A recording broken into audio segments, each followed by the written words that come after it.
আমি তীব্র নিন্দা জানাচ্ছি। এই বাংলাদেশের প্রথম শ্রেণীর নাগরিক কোন বিসিএস ক্যাডার নয়। এই বাংলাদেশের প্রথম শ্রেণীর নাগরিক এই ছাত্র ভাইরা মরে গিয়েছি। আমরা আমাদের ভাইরা রাস্তায় মরে গিয়েছি। আমি ক্ষোভ প্রকাশ করতেছি। ওই দেখেন ওখানে বসে আছি, রাজনৈতিক ব্যক্তিত্বদেরকে বসতে দিচ্ছে, ছাত্ররা বসার জায়গা নিয়ে দাঁড়িয়ে আছে। আমি তীব্র নিন্দা জানাচ্ছি। আমি তীব্র নিন্দা জানাচ্ছি। এই বাংলাদেশের প্রথম শ্রেণীর নাগরিক কোন বিসিএস ক্যাডার নয়। এই বাংলাদেশের প্রথম শ্রেণীর নাগরিক এই ছাত্র ভাইরা। এই বাংলাদেশ আগামী দিন কোন গন্তব্যে যাবে কোন আর্মি অফিসার সিদ্ধান্ত নিবে না। আমি আর্মিদেরকে কোনো ধন্যবাদ দিব না। আর্মিরাও বুঝে গেছে যে ছাত্র সমাজ প্রাণ দিতে শিখে গিয়েছে, এদেরকে দমন করানো যাবে। তখন তারা এই আর্মি কারা গড়ে তুলছে আমি জানি না, 57 জন আর্মি হত্যা করে তারা এদেরকে গড়ে তুলছে আমি জানি না। আমাদের দ্বিতীয় জীবন লাভ করেছি। আমরা কোন প্রশাসন কারোর সাথে সমস্যা করে আন্দোলন করিনি, মরে গিয়েছি। আমরা আমাদের ভাইরা রাস্তায় মরে গিয়েছি।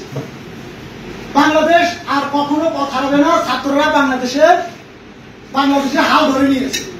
আমি প্রত্যেকটা প্রশাসন এখানে যারাই আছেন প্রত্যেকটা স্টেকহোল্ডারকে কঠিন ভাবে বার্তা দিয়ে দিচ্ছি সেই ছাত্র সমাজের পক্ষ থেকে। আপনারা আবার যদি দালালি শুরু করেন, আবার যদি এই যে রাজনৈতিক নেতারা কিসের জন্য বসে আছে, ব্যবসা বাণিজ্য আপনি করতে পারলে লুট করে এখন আবার করবেন, হ্যাঁ ছাত্র সমাজ করতে দিবেন।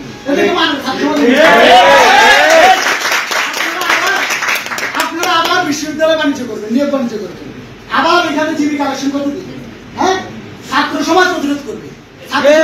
প্রশাসন যদি কারোর সাথে লিয়াজু করতে চায় আমাকে খেয়ে ফেলবে। আরেক ভাই দাঁড়িয়ে আমাদের সবাইকে আরেক ভাই দাঁড়িয়ে যাবে। এখানে বিশ্ববিদ্যালয়ের ছাত্ররা আমাদের একসময় মনে করছে আমরা ঘরে বসে কান্না শুরু করেছি, আমরা স্কুলের ভাইয়েরা কলেজের ভাইয়েরা মুক্তি দিয়ে দাঁড়িয়েছে। তারা আমাদেরকে পোস্ট করতেছে, ভাই কর্মসূচি দেন না কেন, কর্মসূচি। আমার মার্কে ফলে উঠেছি, মার্কে ঘরে যে আশ্রয় নিয়েছি, স্কুলের ভাইয়েরা প্রতিরোধ করেছে। আমি আপনাদের কাছে মাপ চাচ্ছি। আমি আপনাদের কাছে সত্যি আমি আবেদন, কারণ যারা মারা গেছে কত হাজার মায়ের বুক খালিয়েছে আপনি জানেন। আমরা আবারও মৃত্যু বরণ করার জন্য প্রস্তুত আছি যদি আমাদের কোনোভাবে রাজনৈতিক নেতৃত্বকে এই যে যারা দুজন গর্তের ভিতরে ঢুকেছে আজকে দেখেন রাস্তায় লাফাচ্ছে। আমরা পুলিশ বাড়ির সামনে দিয়ে মিছিল দিয়ে আসতেছি, এক ছেলে তেড়ে আসছে বিজেপি গাড়ি ভাঙার জন্য। ওরা ডাক দিলাম, এই করে আমি চিনি।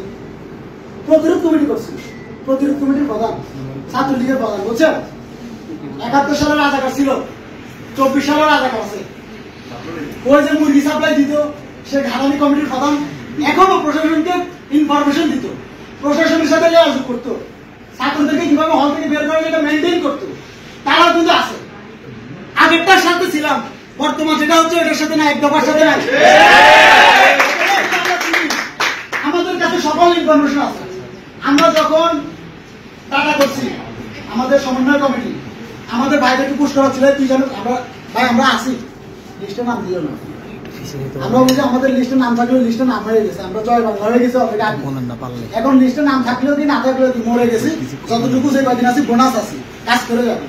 আমি আপনাদের কিছু অনুরোধ, আমি যদি বেয়াদব করে থাকি মাফ করে দিবেন আমাকে। তবে কথা দিলাম যতক্ষণ বিশ্বাস আছে এই দেশের সাথে গাদ্দারি করতে দিব না, এই দেশের সাথে বেইমানি করতে দিব না। আপনারাও এই দেশের সাথে গাদ্দারি করবেন না, বেইমানি করবেন না। এই দেশ আর কখনো পরাজিত হবে না। ইনকিলাব জিন্দাবাদ।